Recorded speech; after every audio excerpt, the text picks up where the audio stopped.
যারা চায় যে রব্বুল আলামিন আল্লাহর সাথে সাক্ষাৎ করতে, আল্লাহ রব্বুল আলামিন তাদেরকে কিছু করণীয় বলেছেন।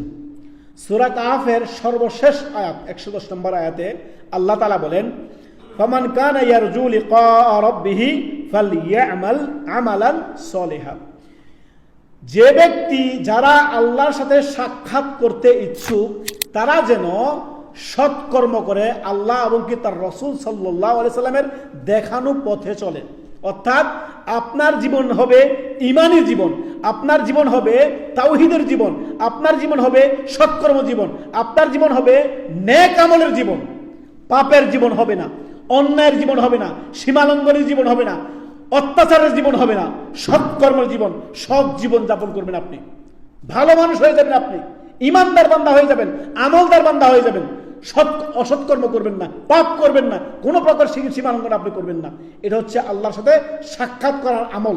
তারপরে আল্লাহ তাআলা বলেন, ওয়ালা ইউশরিক বিইবাদাতি রাব্বিহি আহাদা। আল্লাহর ইবাদতে আল্লাহর সাথে কাউকে শরীক করা যাবে না।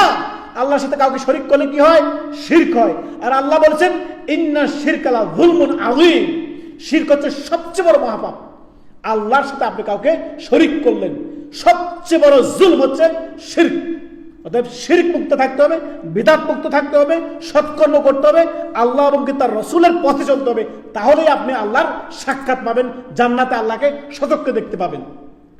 ঈমানী জিন্দেগি থাকলে মুমিনের জন্য আল্লাহ তাআলা বলেন, ওয়াইদ্দাত লিল মুত্তাকিন। আল্লাহ ভীরু মুত্তাকিন যারা আল্লাহকে ভয় করে তাদের জন্য আল্লাহ তাআলা জান্নাত তৈরি করেছেন। আল্লাহু আকবার। ওয়ালিমান খাফা মাকামা রাব্বিহি জান্নাতান।